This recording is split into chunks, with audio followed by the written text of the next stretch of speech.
নেদারল্যান্ডসকে হারিয়ে সুপার 8-এর পথে এগিয়ে গেল বাংলাদেশ।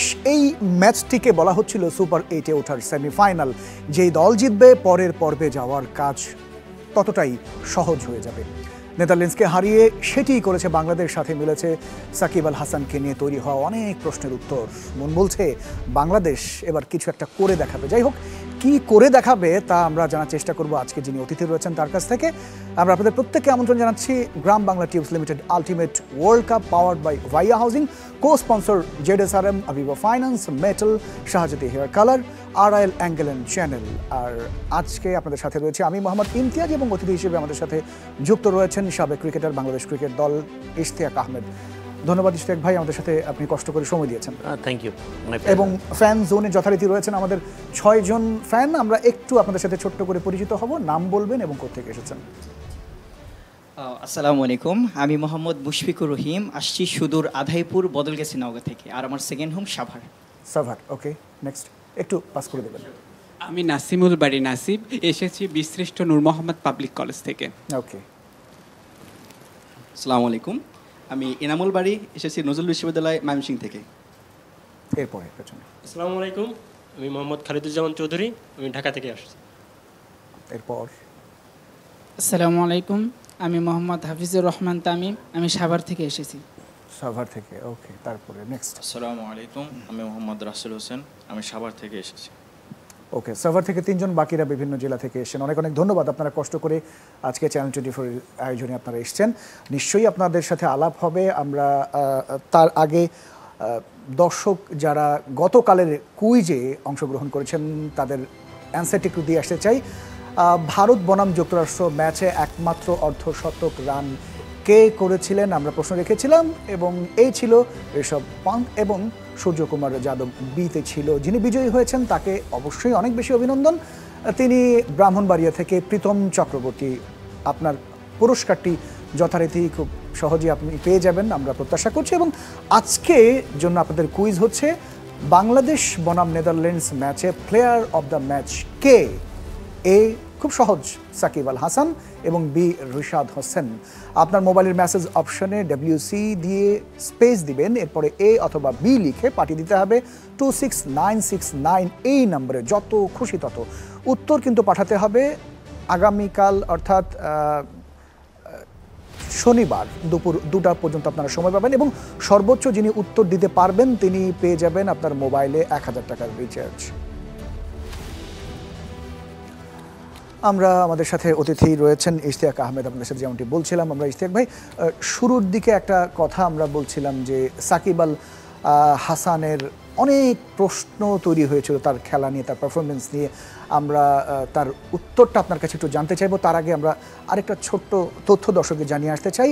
সুপার 8-এর পথে এগিয়ে গেল বাংলাদেশ, যেটি গতকাল হয়েছে। নেদারল্যান্ডসকে 25 রানে হারিয়েছে টাইগাররা, এবং সেন্ট ভিনসেন্টে টসে হেরে ব্যাট করতে নেমে 5 উইকেটে 159 রান করেছিল বাংলাদেশ। আপনারা নিশ্চয়ই কালকে দেখেছেন।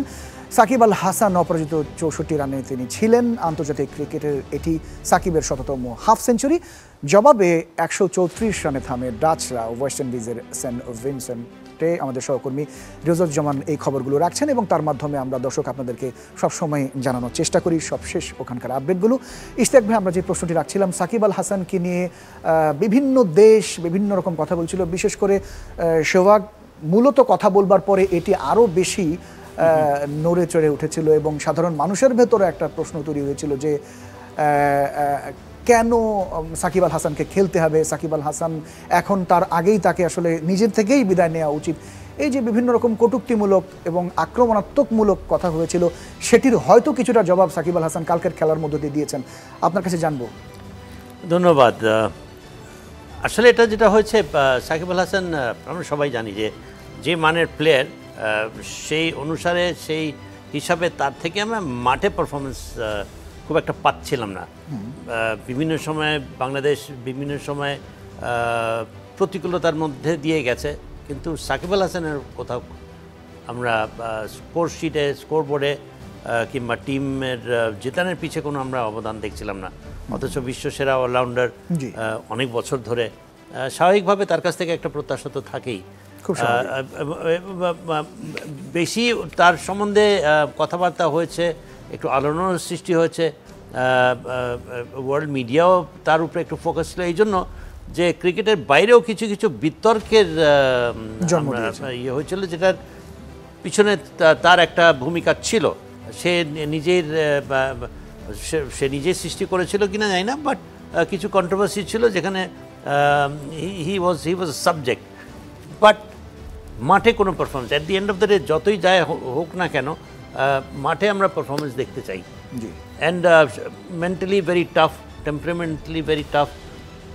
We all know Sakib Al Hasan ওই মাপেরই প্লেয়ার যে বাংলাদেশ অবশ্যই উই আর অল প্রাউড যে আমরা ওই মানের একটা প্লেয়ার পেয়েছি। কিন্তু Bangladesh at the end of the day আমরা কী দেখতে চাই? আমরা তো চাই যে বাংলাদেশ দল জিতুক। সেখানে একটা সিনিয়র প্লেয়ার এত বছর ধরে খেলছে, এখানে কথাবার্তা হচ্ছিল 17 বছর ধরে খেলছে, সব কয়টা T20 সে খেলেছে, কিন্তু কই পারফরমেন্স তো নাই। বিশেষ করে সাউথ আফ্রিকার এগেনস্টে যেভাবে একটা রেসপন্সিবল শট খেলে যখন আউট হলো, তখন আমার মনে হয় যে সমালোচনার মানে তখন একটা তীব্রতর হয়েছে। এবং বলা হয় যে টানা 20 ম্যাচ পরে তিনি হাফ সেঞ্চুরি করেছেন, এবং 2000 যদ্দূর সম্ভব মনে পড়ে যে 2021-এর পরে এই ফার্স্ট মনে হয় তিনি ম্যান অফ দ্য ম্যাচ 19টা ইনিংসের পরে যতটুকু আমি জানি। তো ওর এই মানের প্লেয়ারের কাছ থেকে এটা আমরা আশা করিনি, এবং সময় মতো সে কিন্তু পারফরমেন্সটা করেছে, এবং সেটাও আমার মনে হয় অবাক হওয়ার কিছু নাই, আর এটা নিয়ে খুব বেশি উল্লাস করারও কিছু না, because he is suppose to perform. আমরা যখন মিডিয়া সাকিব আল হাসান কি চাইলেই পারে এরকম খেলতে, যদি ঠান্ডা মাথায় তিনি খেলতে চান? আমাকে যদি জিজ্ঞেস করেন, ইয়েস, সে ওই মানেরই প্লেয়ার যে সে তার যদি মর্জি হয়, সে যদি ইচ্ছা করে, সে যদি আজকে একটা ডিটারমিনেশন নিয়ে যদি যায় খেলতে, সে পারে। He is that level of a player. কিন্তু তার কাছ থেকে আমরা অনেক হতাশ হয়েছি তার পারফরমেন্সে। একদম খুব একটা ফাইনাল স্টেজে এসে পৌঁছেছে এই ধরনের অবস্থা, যেখানে লোকজন বলা শুরু, আমিও বলা বলি করেছি যে আমার মনে হয় এখন তার ফিউচারটা নিয়ে চিন্তা ভাবনা করা উচিত, কিংবা বিসিবি তার সাথে বসা উচিত, তার রোলটা নিয়ে একটা অ্যাসেস করা উচিত, এই ধরনের কথা আমিও বলেছি। আমি এখনও I still stick to that. এবং ইনফ্যাক্ট অনেকেই বলছেন যে সাকিব আল হাসান ক্রিকেটটা যেমন আনপ্রেডিক্টেবল, এবং সাকিব আল হাসানও একজন আনপ্রেডিক্টেবল মানুষ, কখন যে কি করে ফেলেন। সে চাইলে সে প্রেডিক্টেবল হতে পারে, তার মধ্যে আমি 10 বছর ধরে একটা প্লেয়ার যদি নাম্বার 1 থাকে, তার মধ্যে কিছু না কিছু তো সেই ধরনের গুণাবলী আছে অবশ্যই। ইউনো, সে তো ফ্লুকে নাম্বার 1 হয়নি, 10 ইয়ার্স ইউনো।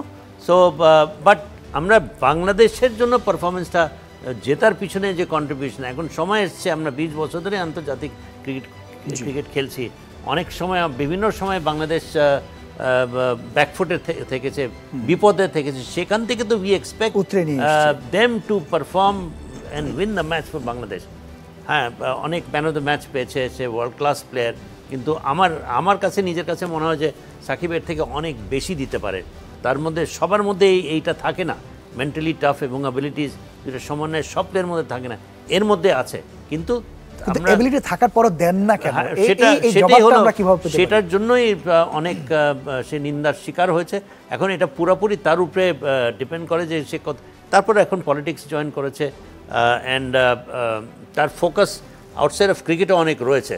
এখন একটা প্রফেশনাল ক্রিকেটার আমরা যাকে আইডল মনে করি, যার থেকে আমরা we expect the world from him. আমরা বিরাট কোহলির ক্ষেত্রে কি দেখি, আমরা রোহিত শর্মার ক্ষেত্রে কি দেখি, আমরা যদি অন্যান্য দেশের প্লেয়ারদের যারা লিডিং প্লেয়ার্স যেটা আশা করা হয় সেটাই তারা কিন্তু দেয় মাঠে। আমরা কিন্তু আমাদের সাকিব আল হাসান থেকে যেটা আশা করার সেটা আমরা কতখানি পেয়েছি জানি না। এটা আমিও সবার মতোই একজন দর্শক, আমিও সবার মতো একজন সমর্থক। আমি মনে করি যে যতখানি তার দেওয়ার সামর্থ্য, আমার মনে হয় না যে ততখানি পরিপূর্ণভাবে দিয়েছি। হয়তো সাকিব আল হাসান এমনই, সে হয়তো এইভাবেই খেলবেন, এভাবেই হয়তো সমালোচনা একটা জবাব দেওয়ার জন্য একটা। আমি মনে করি যে he is no less than a genius. এটা আমি আবার এটাও মনে করি যে he is no less than a genius, but we want results on the field, we want victories for Bangladesh, যেখানে we want him to play a key role, যেটা গতকালকে আমরা দেখেছি। This is the Sakib Al Hasan we want to see. Ishtiaq ভাই আপনার কাছে অবশ্যই আবারও আসবো, আমরা একটু ফ্যান জোনে একটু যেতে চাই। এই বিষয়ে আপনাদের কারো কোনো বলবার রয়েছে কিনা যে সাকিব আল হাসান বেশ অনেকটা ম্যাচ পরে, যেমনটি ইশতিয়াক ভাই বলছিলেন যে 19 ম্যাচ পরে এবং 2021-এর লাস্ট তিনি ম্যান অফ দ্য ম্যাচ হয়েছিলেন 2024-এ এসে, এতটা বছর পরে এসে। তো এই বিষয়ে আপনারা ফ্যান হিসেবে আপনাদের কি কোনো পীড়া দেয় কিনা, কষ্ট দেয় কিনা যে বাংলাদেশের মতো এমন একটি দল এবং সাকিব আল হাসানের মতো একজন দায়িত্বশীল প্লেয়ার দিনের পর দিন খারাপ খেলছেন? এই বিষয়ে যদি মন্তব্য করতে হয় জি, তাহলে ছোট্ট আমি যে করে। বিষয়টা বলবো সেটা মাল্টিটাস্কিং, এটা বাদ দিতে হবে। একটা মানুষ তো একসাথে অসংখ্য কাজ করতে পারে না। আমি যদি একটা কাজের প্রতি কনসেন্ট্রেট করি সেক্ষেত্রে আমার কাজটা ডেফিনেটলি ভালো হবে। এখন আমি সংসদ সামলাবো, এলাকার জনপ্রতিনিধি হয়ে জনগণকে সামলাবো, নাকি বিজ্ঞাপনের কাজ করব, নাকি ব্যবসা সামলাবো? আমি যেহেতু ক্রিকেটে স্টে করছি আর আমি সাকিব আল হাসান হয়েছি ক্রিকেট থেকে, সুতরাং আমি যতদিন ক্রিকেটে আছি ততদিন আমার এইখানেই মনোনিবেশ করা উচিত। তাহলে যেই আনএক্সপেক্টেড বলবো না, এক্সপেক্টেড ডেফিনেটলি, যে ফলাফলটা লাস্ট ম্যাচে নেদারল্যান্ডের সাথে আসছে, আমার বিশ্বাস যদি তিনি কনসেন্ট্রেট ক্রিয়েট করে যদি ম্যাচ খেলতে পারেন, আই বিলিভ দ্যাট যে সাকিব আল হাসান আরও আগামী বিশ্বকাপ পর্যন্ত সার্ভিস দিয়ে যাবেন। আমার বিশ্বাস এটা অ্যাজ এ ফ্যান হিসেবে। আর কেউ বলতে চান? আমরা মনে করি যে সাকিব আল হাসান যতটুকু সামর্থ্য আছে অনেক বেশি কিছু দেওয়ার আমরা আশা করি, কিন্তু আসলে তার যে ফোকাসগুলো বিভিন্ন জায়গায় চলে যাওয়ার কারণে আমরা সেই জিনিসটা পাচ্ছি না, তাদের কাছ থেকে চাই কিন্তু পাচ্ছি না। তারপরে এই বিশ্বকাপে তার কাছ থেকে যে জিনিসটা আমরা আশা করি যতটুকু দিচ্ছে, এবং আগামীতে আশা করি পরবর্তী ম্যাচগুলো আমরা পাবো। আর বিশেষ করে ইউএসএর মতো জায়গাতে যে ম্যাক্সিমাম কিন্তু ম্যাচে রান হচ্ছে না, কিন্তু যখন ওয়েস্ট ইন্ডিজে খেলাটা শুরু হলো তখনই কিন্তু সাকিবের যে পরিচিত মাঠগুলো সেখান থেকে কিন্তু জ্বলে উঠছে। আশা করি এই ধারাবাহিকতা বজায় রাখবে এবং আমরা ভালো কিছু পাবো। আর কেউ পেছনে একটু পাস করে দিবেন। হ্যাঁ, দেখেন, সাকিব আল হাসান কিন্তু এর আগে কিন্তু অনেক ভালো খেলছে।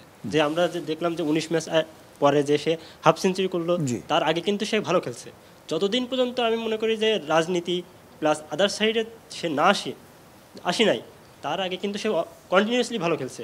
যে এর আগে কিন্তু সে বহুবার ম্যান অফ দ্য ম্যাচ হয়েছে, জি, উইকেট পাই, বল করলে সে মাঠে নামলেই উইকেট পাচ্ছে। হ্যাঁ, প্রতি ম্যাচে ইনফ্যাক্ট এখনো তো তিনি দ্বিতীয় ওয়ার্ল্ড টি-20-তে ওয়ার্ল্ড ক্লাস প্লেয়ার, হ্যাঁ, বোলার হিসেবে। কিন্তু তার যে প্রথম যখন ছিল তার থেকে দ্বিতীয় যে অনেক পার্থক্য ছিল। সে বর্তমানে তার যে পার্থক্যটা কিন্তু এখনো আছে, পার্থক্যটা কিন্তু কম। তারপরে আমরা চাই যে ভবিষ্যতে সে ভালো খেলুক, ফোকাস করুক ক্রিকেটের প্রতি, প্র্যাকটিস করুক, প্র্যাকটিস মেক এ পারফেক্ট। আমরা একটা জিনিস বুঝতে পেরেছি। জানি শান্তর কালকে খেলাটা দেখে আপনাদের কি মনে হয়েছে? শান্ত যে শটটা ছিল, এই সময় এসে এই শটটা নিয়ে কেউ কিছু বলতে চান পেছনের দিক থেকে? জি, একটু পাস করে দিবেন, মানে যারা বলেছেন আমরা একটু, যারা বলেননি তাদের কথাগুলো একটু শুনি। পেছনে আপনি কেউ বলতে চান? আপনি চাচ্ছেন? জি বলেন, ছোট্ট করে বলবেন। শান্তর যে রিভার্স সুইপটা, মানে এইরকম বোকামি বারবার ব্যর্থ হচ্ছি একটা শট খেলতে গিয়ে। আমার যেহেতু গুরু দায়িত্ব এসেছে আমার কাঁধে, অধিনায়ক বলতে সাধারণত বিষয় নয়। মাঝখানে ভালো পারফর্ম করেছে, আমরা চাপিয়ে দিয়েছি। আমি আগেও বলেছি এর প্রোগ্রামে যে একজন ইম্যাচিউর খেলোয়াড়, তাকে অধিনায়কের দায়িত্বে চেপে দেওয়া হলো। এটা আমার বিশ্বাস প্রেশারের কারণে সে খারাপ খেলছে, আর বারবার এক শট খেলতে গিয়েই ভুল করছে। জি, এটা দুঃখজনক ছাড়া আর কিছু নয়। এই জন্য টিম ম্যানেজমেন্টকে বলবো, যারা ভালো দায়িত্বশীল বোঝে এবং সিনিয়রিটি বুঝে আমাদের দায়িত্ব দেওয়া উচিত। আমার বিশ্বাস প্রেশারের কারণেই হয়তো এরকম হচ্ছে। ওকে, ঠিক আছে, আমরা মোটামুটি উত্তর পেয়েছি। আমরা আপনাদের কাছে আসবো, আমরা আপনাদের জন্য প্রাইজও রেখেছি। আপনারা জানেন যে আমাদের এই অনুষ্ঠানে আমরা দর্শকদের জন্য একটা কুইজ রাখি, অর্থাৎ ফ্যান জোনের জন্য। দর্শকদের জন্য তো থাকে অবশ্যই, আপনাদের জন্য রয়েছে। আমরা একটু এখনই প্রশ্নটা করতে চাই, আপনারা প্রস্তুত তো?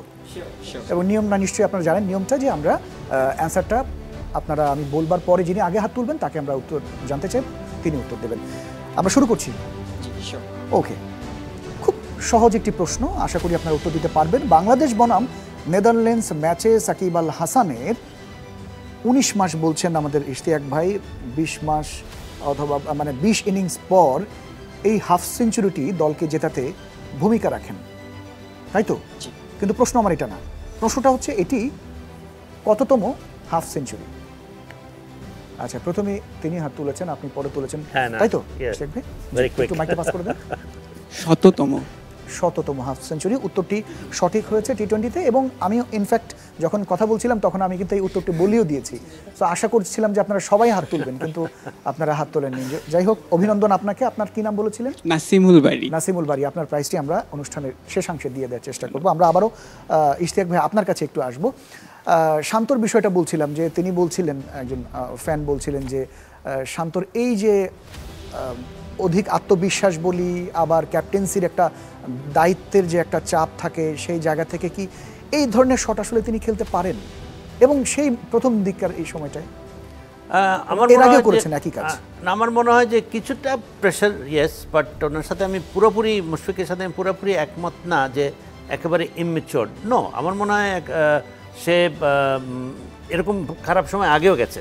জি, আমরা এক সময় শান্তকে দেখেছি একেবারে ফর্মের তলানিতে, সেখানে অনেক ক্রিটিসিজম হয়েছে, অনেক সমালোচনা হয়েছে, অনেক ট্রোলড হয়েছে, সে ব্যক্তিগতভাবেও নাজেহাল হয়েছে, but he had come back ভালো পারফর্ম করে in all formats, you know, test match, one day এবং টি-20-তে অনেক কয়টা হান্ড্রেডস, অনেক কয়টা 50s, অ্যান্ড দেন তার ম্যাচ উইনিং কন্ট্রিবিউশনস ছিল অনেকগুলো। সেখান থেকে সে যখন ফেরত এসছে, এমনই সময় যখন they were looking for a captain, Sakib Al Hasan তো দোদুল্যমান অবস্থায় যখন ছিলেন, এবং মেহেদী হাসান মিরাজ এবং লিটন দাস বলছিল, সে অনিচ্ছা প্রকাশ করেছে যে করবে না, এবং somehow the other সবাই মনে করেছে যে না, Shanto is the right choice, and I thought he was the right choice. এখন হয় কি, আমরা অনেক কিছু আশা করে ফেলি। আমরা আশা করি যে যে ক্যাপ্টেন হবে সে মাঠে যাবে, 100 রান করবে, টিমকে জিতাবে। ভাই, এত সহজ না। আমরা তো প্রত্যাশা করি যে বাংলাদেশ চ্যাম্পিয়ন হবে, সেই প্রত্যাশা অনেকেই করছে। হ্যাঁ, এখন captain does not mean that a captain will do everything, you know. ঠিক আছে, আমরা মাশরাফি মুর্তাজাকে দেখেছি যে সে একটা ডাইনামিক লিডার, তার মধ্যে আলাদাই কিছু ছিল, গুণ ছিল, এবং টিমটাকে সে একটা উইনিং কম্বিনেশনে পরিণত করতে সাহায্য করে। তামিম ইকবালও ক্যাপ্টেন হওয়ার পরে তার রেজাল্টস ওয়াজ গুড। শান্ত সময় দিতে হবে। এখন নট দ্যাট যে অন্যান্য ক্যাপ্টেনরা খারাপ খেলেনি, কিংবা অন্যান্য ক্যাপ্টেনরা টিম সে সবসময় টিম জিতিয়েছে, তা না। So we have to give him a little bit of a chance and allow him to fail also. আমি মনে করি যে আর কে আছে, আমরা কাউকে এনে কি সে গ্যারান্টি দিতে পারবে যে আমি তোমাকে টিম জিতিয়ে দেবো, আমি গেলেই 100 করে দেবো? It doesn't happen that way. Not everybody is Imran Khan, not everybody is Gary Sobers, or not everybody is Ian Chappell, যারা মানে শেয়ার পারফরমেন্স, শেয়ার লিডারশিপ কোয়ালিটিজের কারণে, ইভেন সৌরভ গাঙ্গুলি। কিন্তু আমাদের এখনও ওরকম হয়নি। আর আমি মনে করি যে coming back to the question, যে শটটা খেলেছে, আই এগ্রি উইথ হিম, কিছুটা প্রেশার, এই যে ইয়াং গাই, তার ফর্ম খারাপ যাচ্ছে, অনেকেরই তো ফর্ম, বিরাট কোহলিরও তো ফর্ম খারাপ যাচ্ছে। বিরাট কোহলিও একটা সময় ছিল 3 বছর লাগাতার সে, তো এটা হতেই পারে, ইউনো। বাট আমার মনে হয় যে ওর একটা ইনিংস দরকার to come back to form. Yes, কালকে যে বড় একটা যে শটটা খেলেছে, ওটা কোনো মাফ নাই। ওটা একটা ওপেনিং ব্যাটসম্যান গিয়ে সেখানে রিভার্স সুইপ করাটা প্রয়োজনই ছিল না, যে সময়টা একেবারেই না। এটা আমি বলবো যে এটা মানে মাথায় একটা ভূত চেপেছিল ঠিক ওই মুহূর্তে, যেটা আশা করি that he will not repeat this mistake surely, and we should back him up instead of criticising him too much. Young captain, সামনের ম্যাচে তাকে তো আমরা দিয়েছি দায়িত্ব, তো আমরা লেট আস ব্যাক হিম আপ, সেটাই একটু সময় দিতে হবে, ধৈর্য ধরতে হবে আমাদের। এবার একটু জানতে চাইবো মোস্তাফিজের পারফরমেন্স নিয়ে আপনি কি বলবেন, এবং অসাধারণ বোলিং, বিশেষ করে আইপিএল থেকে আসবার পরে, এবং টানা অনেকগুলো, বিশেষ করে বিশ্বকাপে যদি বলি, একটা ম্যাচেও সে 20 রানের বেশি দেয়নি, সর্বোচ্চ 18 রান দিয়েছে বোলিংয়ে, এবং উইকেট পাচ্ছে, এবং দুর্দান্ত বোলিং। এবং বিশেষ করে তামিম কমেন্টই করেছেন যে অবিশ্বাস্য বোলিং, যদিও গতকালের অবিশ্বাস্য বোলিং, এবং ম্যাচ যে মোড়টা ঘুরিয়ে দিয়েছিল সেটি আবার রিশাদ করেছিল। আই হোপ যে এখন আশা করি যে তারা ফাইনালি সুপার 8-এ উন্নীত হবে, সেখানে অস্ট্রেলিয়া, ইন্ডিয়া, আফগানিস্তানের সাথে খেলবে। মুস্তাফিজ ইজ ওয়ান বোলার যে কিনা এই মানের ব্যাটসম্যানদেরকে জব্দ করতে পারবে, এই হ্যাঁ, ওই লেভেলে সে পৌঁছেছে। অনেক পরিণত বোলার, অনেক ইমপ্রুভ বোলার, এবং আইপিএল খেলে অবশ্যই টেম্পারামেন্টালি এবং অনেক সে ম্যাচিওর হয়েছে, also with the guidance help of Dhoni, সেটা নিজে স্বীকার করেছে। সুতরাং তার মধ্যে উইকেট টেকিং অ্যাবিলিটিস রয়েছে, ডেথ ওভার স্পেশালিস্ট।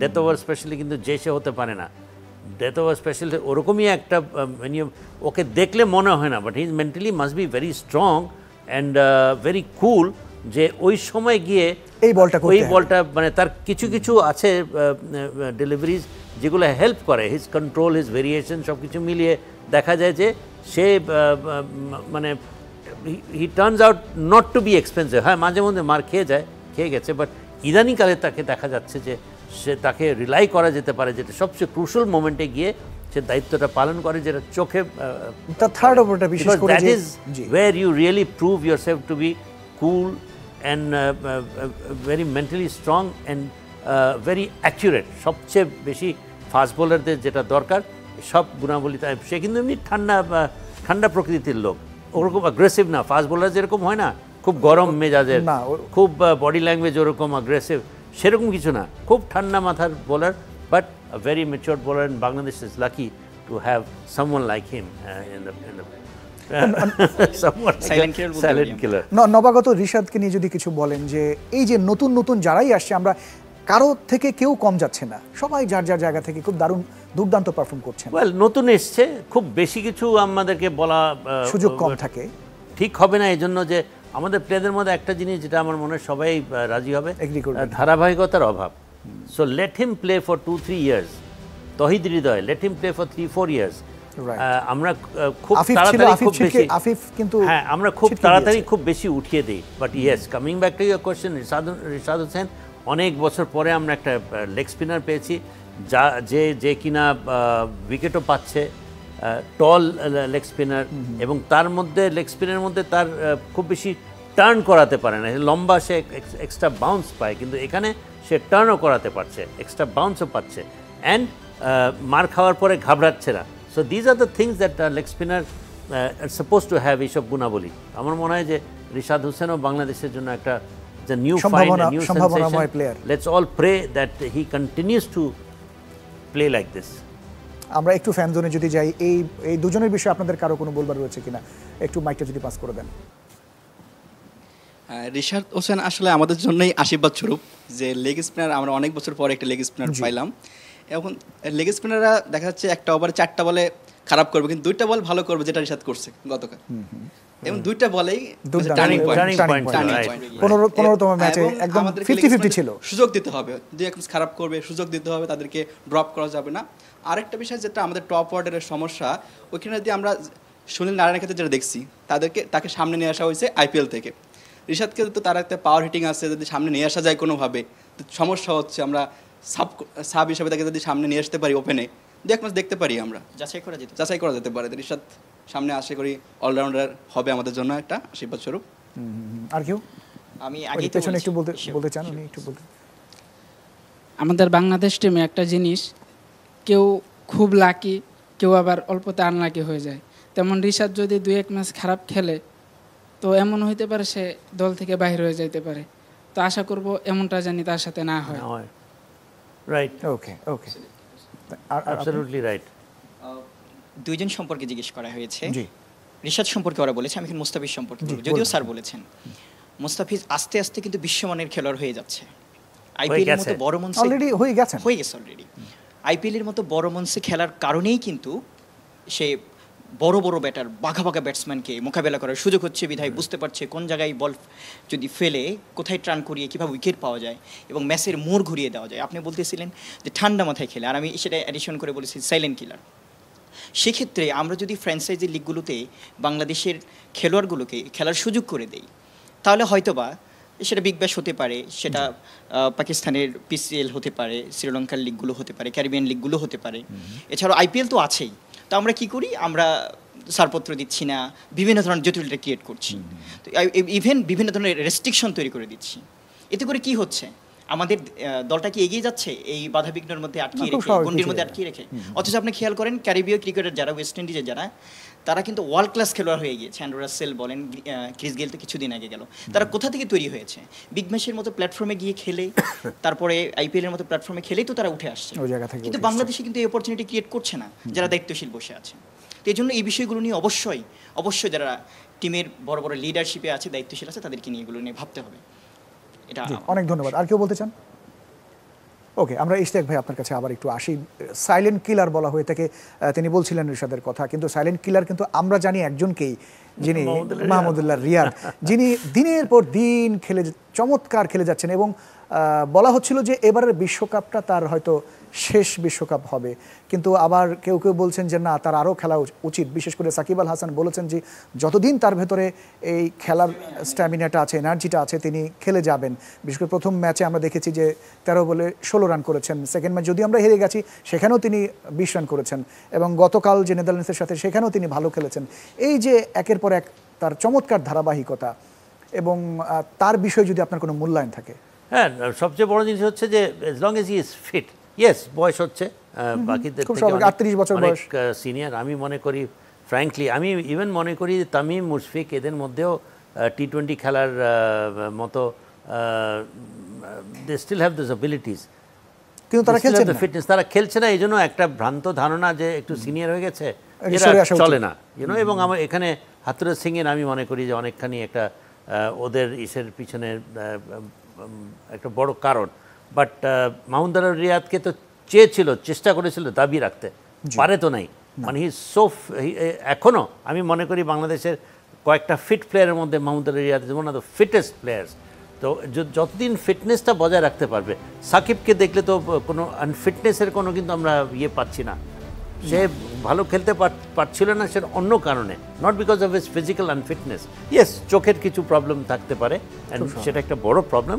কত serious problem that we do not know. আমার মনে হয় যে সেটা নিয়ে আমার যেহেতু জানি না, বলাটা ঠিক হবে না।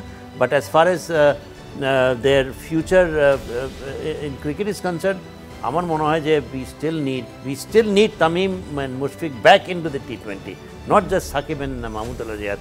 আমাদের ইয়াং প্লেয়ারদেরকে তো আমরা অনেক সুযোগ দিয়েছি, আমরা দেখতে পাচ্ছি যে তাদের অ্যাবিলিটিস কতখানি, তারা কতখানি এই সুযোগের কাজে লাগিয়েছে। আমি তো মনে করি যে এখনও এই তামিম আর মুশফিকের জায়গা পূরণ করতে সময় লাগবে। কিন্তু আপনার কি ইশতিয়াক ভাই এই জায়গাটায় কখনো মনে হয়, আমি জানি না, আমার কাছে কখনো কখনো মনে হয় যে আমরা হয়তো মাহমুদুল্লাহ রিয়াদকে সেইভাবে খেলাতে পারছি না, বা সেভাবে তার কাছে যে পাওয়াটা, সেই পাওয়াটা আমরা করতে পারছি না, নিতে পারছি না। সেটি হচ্ছে তাকে এমন সময়ে এমন জায়গায় নামানো হচ্ছে যে সময়টায় আসলে তিনি সেই পারফর্মটা, তার যে মেধাটা, সেই স্বাক্ষরটা তিনি রাখতে পারছেন না। এটা কি আপনার কাছে কখনো মনে হয়? বড় বড় স্কোর করছে না, বাট আমার মনে হয় যে he is helping the team to win. 15-20 run যেটা করে খুবই ভ্যালুয়েবল। 15-20 আমরা অনেককে দেখেছি, আরও অন্য যারা আছে খেলো তাদেরকে আমরা কখনো কখনো ওপেনিংয়ে নামাতে দেখেছি, ট্রাই করতে দেখিয়েছি, কিন্তু মাহমুদুল্লাহ রিয়াদের ক্ষেত্রে সেটি হয়নি। Good question. আমি মনে করি যে মাহমুদুল্লাহ রিয়াদকে ওপেনিং না করিয়ে বরং আমরা যদি সাকিব আল হাসান, আমরা তো ওপেনিং আমরা তো ফেল করছি মিজারেবলি, কেউ এখানে দাঁড়াতে পারছে না, আমাদের একের পর খারাপ খেলছে। হ্যাঁ, তো আমরা কি দেখছি? আমরা দেখছি বাবর আজম, মোহাম্মদ রিজওয়ান, এরা তো ফ্রন্টলাইন ব্যাটসম্যান না, ফ্রন্টলাইন ব্যাটসম্যান, ওপেনিং ব্যাটসম্যান না। তো রিজওয়ান খেলে নাম্বার 6, নাম্বার 7-এ, বাবর আজম খেলে নাম্বার 4, নাম্বার 5-এ, বিরাট কোহলি তো 3, নাম্বার 4 খেলতো, সে ওপেন করছে। তো এমন একটা সময় আসে টিমের কারণে, because of the maturity, because of the ability, you need your best player to be playing T20 অল্প সময়কার খেলা। So you need your best player at the top. এমন হতো যে Sakib Al Hasan is a slow player.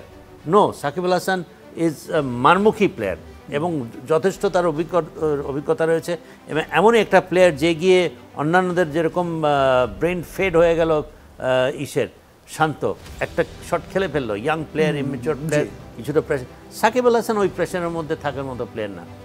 He is a mentally tough player, world knows it, যেটা মারবে সেটা মারবে। হ্যাঁ, এবং সে ঘাবড়াবে না এবং সে প্রেশারে পড়বে না। আমার ব্যক্তিগত ধারণা, এটা মতামত, যে যদি কাউকে চেঞ্জ করতে হয় কিংবা নতুন কিছু টিমে যদি আউট অফ দ্য বক্স চিন্তা করে একটা কিছু করা যেতে পারে, সেটা আমি মনে করি সাকিব আল হাসানকে বরং ওপেন যদি করায় অসুবিধা কি? মাহমুদুল্লাহর ক্ষেত্রে সেরকম আমি মোহাম্মদুল্লাহ রিয়াদকে অন্তত ওপেন করাবার, যদি আমি টিম ম্যানেজমেন্ট থাকতাম, আমার ডিসিশন মেকিংয়ের একটা যদি স্কোপ থাকতো, I would not have brought in মাহমুদুল্লাহকে। আমরা হয়তো বা টেস্ট ক্রিকেটে ফেরত আনাবার জন্য চেষ্টা করতাম, হয়তো বা টেস্ট ক্রিকেটে কিংবা ওয়ানডেতে ওকে, সে তো ওয়ানডেতে নাম্বার 4 খেলেছিল, 6-7 খেলে, তাকে নাম্বার 4 আনা হয়েছিল। But as far as your question is concern যে তাকে ওপেন করা যায় কিনা, আমি অন্তত মনে করি, অনেকে আমার সাথে একমত নাও হতে পারে, আমি মনে করি যে maybe not as an opening batsman. Okay okay, clear. Ishtiaq ভাই, আমরা আসবো এবং ফ্যান যারা রয়েছেন আপনাদের কাছে আসবো। ছোট্ট একটা বিরতি নিয়ে আসতে চাই দর্শক। Gram Bangla tubes limited ultimate world কাপে ছোট্ট একটা বিরতির সময় হলো, সাথেই থাকবেন, ফিরছি একটু পর।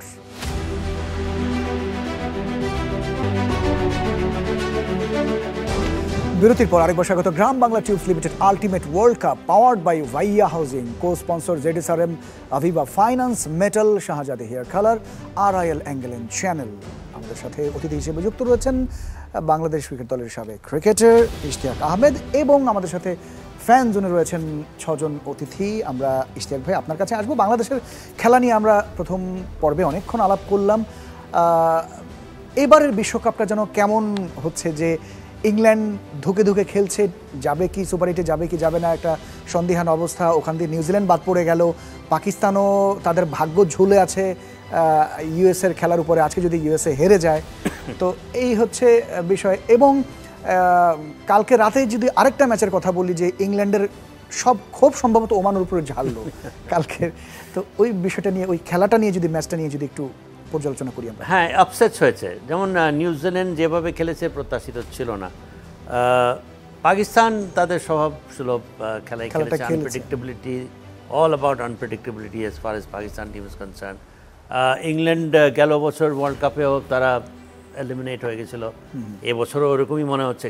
কেন জানি না, ইংল্যান্ড এত strong powerful side, T20 one day cricket champion ছিল দুইটাতেই, এখন রেনিং চ্যাম্পিয়ন টিমে এবার ইসেতেই নাই, এই ধরনের একটা সিচুয়েশন হয়েছে। কিন্তু হু নোজ, ইংল্যান্ড হয়তো চলেও যেতে পারে।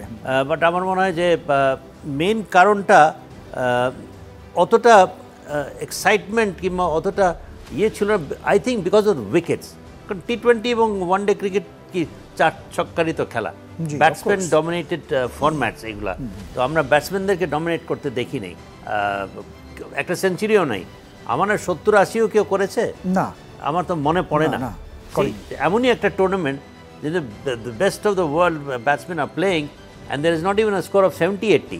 তো তার মানেটা কি? তার মানে এটা উইকেটটা হ্যাজ নট বিন ফেভারেবল। হ্যাঁ, এখন সেকেন্ড লেগ ওয়েস্ট ইন্ডিজে যখন খেলা হবে, আমার মনে হয় যে Sakib Al Hasan played a fantastic innings, এই ধরনের আমরা অনেক ইনিংস দেখতে পারবো। বাট নিউজিল্যান্ডের যেরকম I think was very disappointing, frankly speaking. New Zealand silent killer যদি কেউ থাকে in world cricket, that is New Zealand. শ্রীলঙ্কাও ডিসঅ্যাপয়েন্টিং, তারাও যেভাবে এলিমিনেট হয়ে যাচ্ছে কিংবা হয়ে গেছে। ইয়েস, আই থিঙ্ক এই ওয়ার্ল্ড কাপটা একটু ভিন্নধর্মী।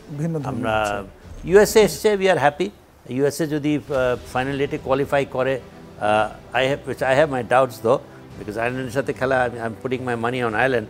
বাট যদি ইউএসএ যায়, দে ডিজার্ভ ইট, বিকজ অসাধারণ ক্রিকেট খেলেছে তারা individually and player team wise. It will be good for world cricket. In fact 3টা সেক্টরই তারা ভালো খেলছে, বোলিং, ফিল্ডিং, ব্যাটিং, 3টা সেক্টরে তারা ভালো খেলছে। এবং আইসিসি যে প্রচেষ্টা গ্লোবালাইজ করা, আইসিসি যে প্রচেষ্টা আইসিসি অ্যাসোসিয়েটস থেকে প্রমোট করা, এবং প্রমোট করে যাদের ক্রিকেটটাকে এগিয়ে নিয়ে যেতে পারবে ওই ধরনের দেশকেই তারা চাচ্ছে। এবং ইউএসএ অবশ্যই অনস্বীকার্য, যদি ইউএসএ উন্নীত হয় ওই লেভেলে, অনেক সম্ভাবনা বাড়বে ক্রিকেটার্স এবং ক্রিকেট যে কোথায় যাবে। যদি ইউএসএতে ফাইনালি ক্রিকেট যদি একটা টেস্ট নেশনে পরিণত হয়, ইউনো, এখন ইটস টু ফার, বাট এই যে দলটা খেলছে, it is obviously helping the cause of the USA as well as ICC. এবং হয়তো এমন দেখা যাবে যে ভবিষ্যতে তারা হোম গ্রোন প্লেয়ার্স এখান থেকে আসবে, যেটা খেলছে it's kind of a world 11 kind of a side, বিভিন্ন দেশের প্লেয়ারদের সম্মিলিত দলটা। আই থিঙ্ক ওই সেন্সে ওয়ার্ল্ড কাপটা এবারকার একটু, because it's a host country, it's একটু it has added colour to this world cup because of the good performances. এবারে কি সম্ভবত ইশতিয়াক ভাই এমন হচ্ছে যে এই খেলা কোনো একটা দলকে আরেকটা খেলার উপর নির্ভর করতে হচ্ছে? বিশেষ করে নিউজিল্যান্ডের কথা যদি বলি, ইংল্যান্ডের কথা বলি, পাকিস্তানের কথা বলি, বাংলাদেশ কিছুটা হয়তো উতরে গিয়েছে, এখনও বলা যাচ্ছে না। তো সব কিছু মিলে এই দলের খেলায় এ হারলে এ চলে যেতে পারে, এ হারলে ও চলে যেতে পারে, এইরকম একটা প্রেডিকশন তৈরি হয়েছে। হ্যাঁ, এটা এই ধরনের ফরম্যাটে ওয়ার্ল্ড কাপ এটা হয়েই থাকে, যে অন্য দলের উপরে ডিপেন্ড করে আরেকটা দলের ভাগ্য নিয়ন্ত্রিত হয়। তো এখানে এটা ভিন্ন কিছু না, বাট নিউজিল্যান্ডের ভাগ্য নিয়ন্ত্রণ করার কোনো কিছু নেই। শ্রীলঙ্কা ভাগ্য নিয়ন্ত্রিত হয়ে গেছে। পাকিস্তানের এখন আজকের খেলাটার উপরে অনেকখানি নির্ভর করবে। ইংল্যান্ডেরও আমার মনে হয় যে কিছু ইকুয়েশনস বাকি আছে। আপনার কাছে কি মনে হয় আয়ারল্যান্ড কি আজকে জিতবে? আমার কাছে এই জন্য মনে হয় যে মনে তো হতেই পারে, কিছুই মনে হতে পারে, because they are an experience side. অনেক প্লেয়ার্সরা আছে যারা experience, they have been playing county cricket. এই একটা দল অনেক বছর ধরে এক হয়ে খেলছে অ্যাজ এ টিম, অ্যান্ড এই প্ল্যাটফর্মে they have one big match temperament তারা রয়েছে, highly experience player. They will not be as much pressure because they have nothing to lose. This is because তারা তো অলমোস্ট এলিমিনেট হয়ে যাচ্ছে, so they have nothing to lose. They have nothing to lose হারাবার যখন কিছু থাকে না, হ্যাঁ, তখন কিন্তু that team becomes dangerous, and USA has everything to lose, and they are প্রথমবারের মতো তারা এই ফরম্যাটে খেলছে। তারা জানে যে এই একটা ম্যাচ যদি না জেতে they are out, so that will be a pressure for USA. So আমার মনে হয় যে who knows, I mean এই ধরনের সিচুয়েশনে কিন্তু এই ধরনের রেজাল্টস হয়। যেরকম নেদারল্যান্ডসকে হারালো সাউথ আফ্রিকা, যেমন আফগানিস্তানকে হারালো Australia last time. We had everything, খেললেই তারা কিন্তু কোয়ালিফাই করে ফেলে। That little bit of a pressure. Maxwell এসে কি একটা খেললো, পুরাটা ঘুরিয়ে দিল। So who knows, I mean এই when it comes to pressure situations একটু উল্টাপাল্টা হয়ে যায়। আমার মনে হয় যে the chemistry becomes different and it influences the result. Who knows আজকের খেলাটা, that is why I think যে আয়ারল্যান্ডকে আমি একটুখানি এগিয়ে রাখবো because of this reason. ওকে, আমরা একটু ফ্যান জোনে এই বিষয় নিয়ে আলাপ করতে চাই। আপনারা কেউ কিছু বলতে চান, বিশেষ করে আজকে যে খেলাটা হবে আয়ারল্যান্ড এবং ইউএস এর মধ্যে? আয়ারল্যান্ড এবং ইউএস এর মধ্যে যেহেতু ফ্লোরিডায় খেলা হচ্ছে, সেখানে weather that is a factor, আমি বলি না, রাইট, ওয়েদার পক্ষে না। তবে তারপরও অ্যাজ এ পাকিস্তানের সাপোর্টার হিসাবে আমরা চাই সবকিছু স্বাভাবিক থাক এবং আয়ারল্যান্ড জিতে যাক, এমন একটা ইকুয়েশন তৈরি হোক, পাকিস্তান থাকুক, হাড্ডাহাড্ডি একটা লড়াই হোক, লড়াই আমরা ক্রিকেট বিশ্ব তাকিয়ে থাকবো সেদিকে ইনশাআল্লাহ, এমনটাই প্রত্যাশা করছি। আর কেউ? আজকে যে খেলাটা হচ্ছে আয়ারল্যান্ড পাকিস্তানের, তো পাকিস্তান আয়ারল্যান্ড ইউএস এর দিকটা দেখেন, প্রথমে বাংলাদেশের সাথে একটা প্রীতি ম্যাচ খেললো, বাংলাদেশের সাথে খেললো, তারা কিন্তু খুব ভালো খেলছে। বলবো না যে তারা খারাপ খেলছে, তারা প্রথম সারিতে নাই। এক কথায় ইউএসএ কিন্তু আমাদের যে আইসিসির র্যাঙ্কিংয়ে প্রথম সারির দিকে নাই, অনেক পিছে। তাদের যে প্লেয়ারগুলো বর্তমানে আছে, তারা সবাই কম বেশি এক ম্যাচ না পারলে সেকেন্ড ম্যাচ না পারলে থার্ড ম্যাচে ধারাবাহিকভাবে খেলতেছে। এখন আমরা তারা হারানোর কিছু নাই, মূল কথা হচ্ছে তারা বললেন যে তাদের হারানোর আসলে কিছু নাই, তখন কিন্তু আক্রমণাত্মক খেলাটা খেলেন। তখন তারা দেখেন প্রথমে যদি 10 ওভারে তারা 60 করে, পরে 10 ওভারে তারা দেখেন 80-90 করে ফেলতেছে। উইকেটও শেষের দিকে উইকেট তারা 7 যারা 7 নম্বরে 6 নম্বরে যারা নামতেছে, তারাও খুব দুর্দান্ত, 10 বলে 20 বা 15 বলে 30 এরকম খুব ভালো খেলতেছে।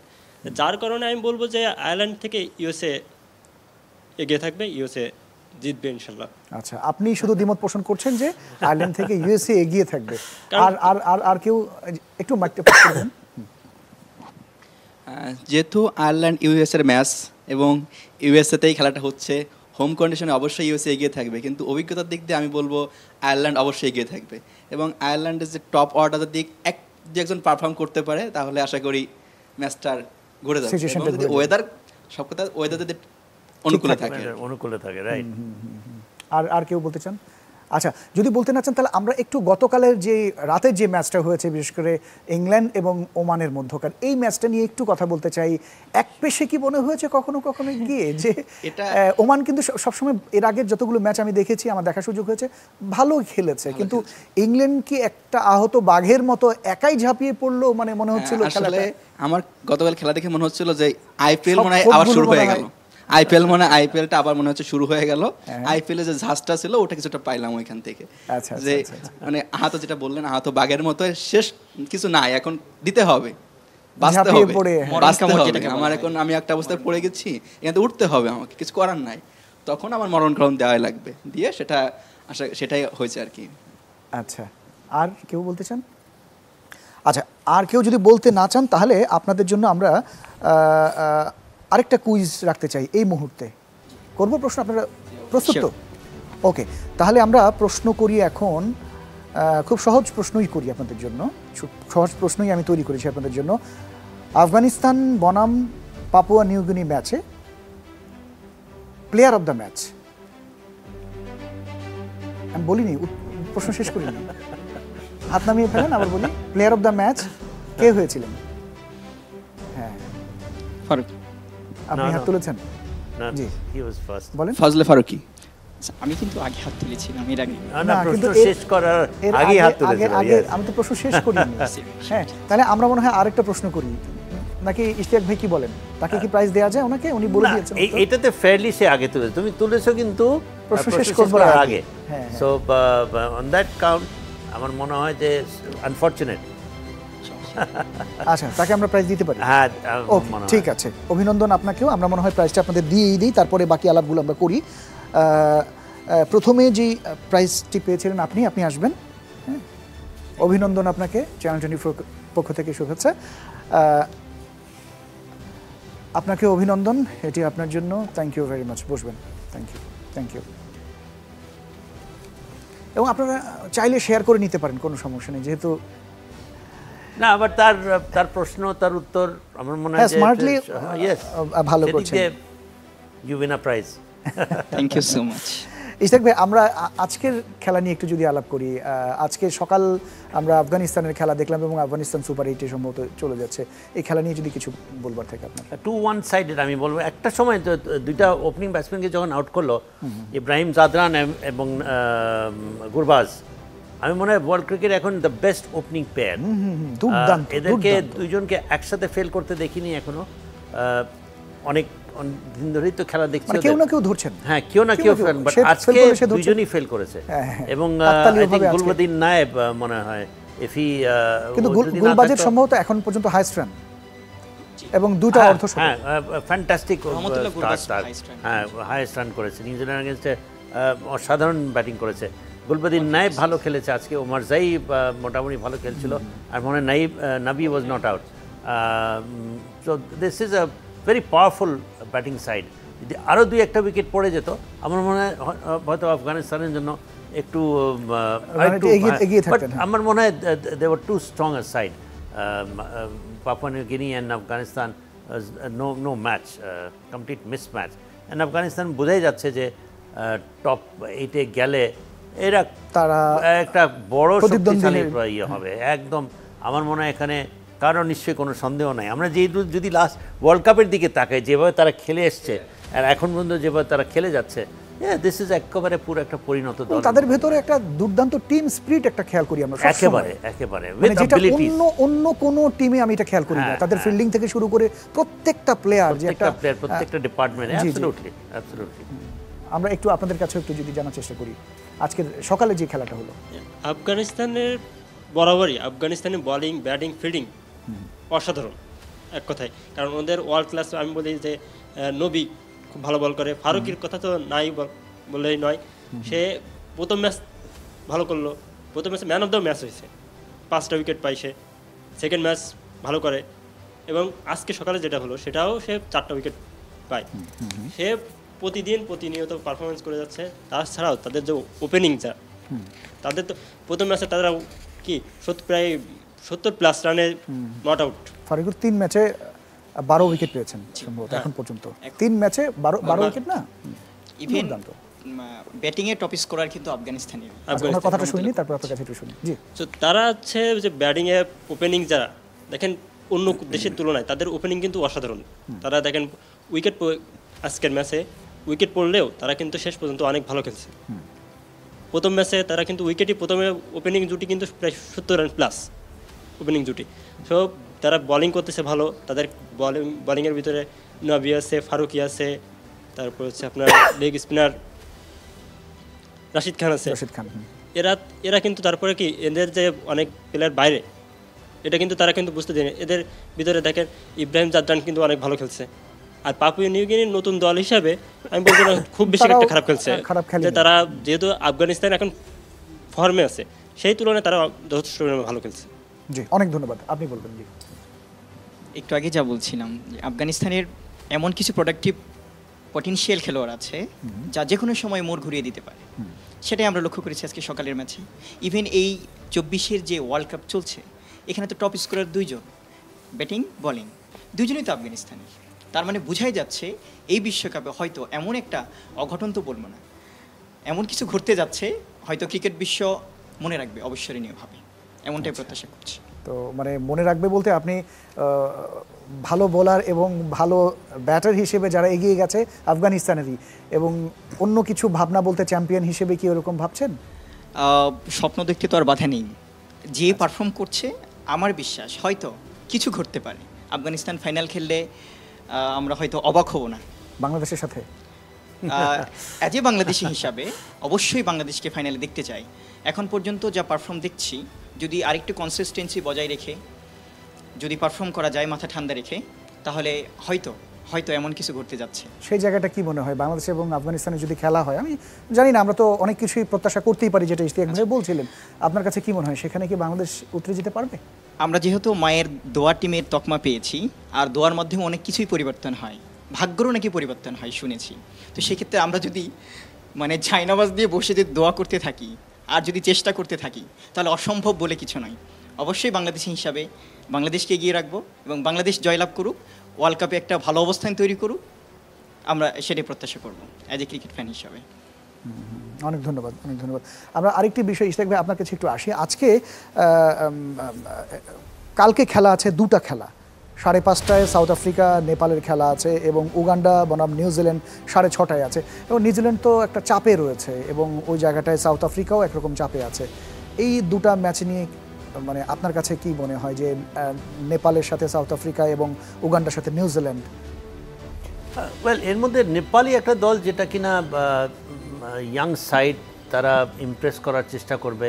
ইউগান্ডা এমন কোনো দল না, তারা আমার মনে হয় যে নিউজিল্যান্ডের সাথে কোনো দেয়ার বি নো ম্যাচ, আর এ রেজাল্টের কোনো will have no bearing on the group. New Zealand obviously will not take them lightly, তারা ভালো খেলার পারফর্ম তো করবে, অনেক প্লেয়ার যারা ভালো খেলেনি, they will probably try and although insignificant একটা match. Same with Nepal and South Africa, insignificant একটা ম্যাচ হবে। বাট আমার মনে হয় এখানে নেপাল বরং একটা ইমপ্রেস করার চেষ্টা করবে। লামি ছানে এসছে, ওদের ওয়ার্ল্ড ক্লাস লেগ স্পিনার, ও প্রথম কটা খেলতে পারেনি। সো সেদিক দিয়ে I think Nepal side will be slightly more confident. But I think south Africa অনায়াসে জিতে যাওয়া কথা। ক্রিকেট খেলা না এমনই একটা খেলা যে কোন সময় কি অঘটন ঘটে, আনসার্টেনিটিজ গ্লোরিয়াস। যেমন নেপাল নেদারল্যান্ডস যেরকম সাউথ আফ্রিকাকে লাস্ট ওয়ার্ল্ড কাপে যেটা হারালো, এমন খেলা খেলছিল নেদারল্যান্ডস যে they were always about to qualify and brilliant. I still remember that World Cup, South African performances.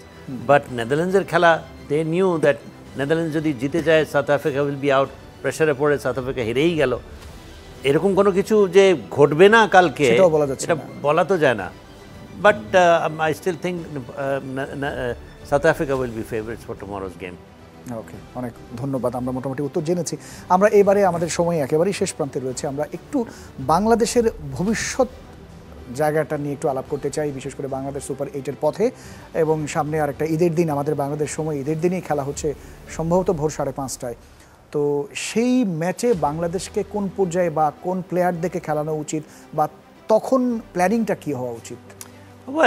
সাবেক প্লেয়ার হিসেবে বাংলাদেশ তো বড় বড় দলকে হারিয়েছে, সুতরাং আমি পজিটিভলি নিতে চাই যে যেমন আফগানিস্তান যত না বড় বড় দলকে যত না বার হারিয়েছে, বাংলাদেশ তার থেকে বেশি হারিয়েছে। If you look at the present performance, Afghanistan looks a team capable of beating anyone. যেটা বাংলাদেশকে সেটা মনে হচ্ছে না that they are capable of beating anyone in this tournament. কিন্তু রেকর্ড কিন্তু বলে যে বাংলাদেশ অনেক দলকে হারিয়েছে। সো সেইভাবে যদি চিন্তা করি, এখন একটা ফ্লোতে এই জায়গাটা যদি একটু করি, যেটা বলছিলেন যে আফগানিস্তানের পুরো টিম হয়ে খেলে, কিন্তু বাংলাদেশে পুরো টিম আসলে খেলা সিঙ্গেল কেউ ভালো খেলছে, হয়তো জিতে যাচ্ছে। যেমন আফগানিস্তানের বোলিং সাইড ইজ কিন্তু কোনো ওয়ার্ল্ড ক্লাস বোলিং সাইড না। Yes, Fazal Haq Farooqi is bowling very well. তাদের আরেকটা নবীনুল হক আছে, ওরকম কিন্তু ওমর জাই মনে হয়, Gulbadin Naib probably also bowls world class, একমাত্র রশিদ খানি। কিন্তু তারা টিম হিসাবে খেলে, প্রত্যেকটা প্লেয়ার যার যেটা করণীয় Role সেটা তার, তারা সেই করে করণীয়টা করছে। এবং batting bowling fielding batting is very strong yes. তো সেদিক দিয়ে বাংলাদেশকে যেটা করতে হবে, বাংলাদেশকে সে বিশ্বাসটা রাখতে হবে এবং কোনো আপসেট হবে না যদি এই তিনটা দলের মধ্যে দুইটাই যদি জেতে আমি I will not go on to say যে বাংলাদেশ তিনটাকেই হারাবে, বাট দুইটাকে যদি হারায় আমি অন্তত একেবারে অবাক হব না। অথচ এতদিন ধরে যা খেলে এসছে, জি।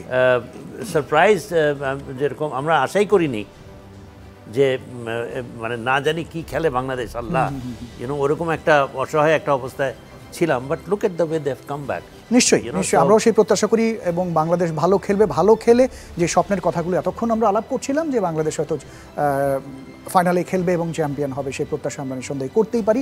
আপনাদেরকে অনেক অনেক ধন্যবাদ এবং ইশতিয়াক ভাই আপনাকেও অনেক ধন্যবাদ এবং Thank you. দর্শক It's a pleasure. আপনারা যারা এতক্ষণ দেখছিলেন আপনাদেরকে অনেক ধন্যবাদ। Gram Bangla tubes limited ultimate world cup powered by Bhaiya housing, co sponsor ZSRM, Aviva finance, metal, Shahzadi hair colour, RL angle and channel যারা স্পন্সর করেছেন আপনাদের প্রত্যেকে অভিনন্দন এবং আগামীকাল আবারও হাজির হব। সেই পর্যন্ত সবাই ভীষণ ভালো থাকবেন।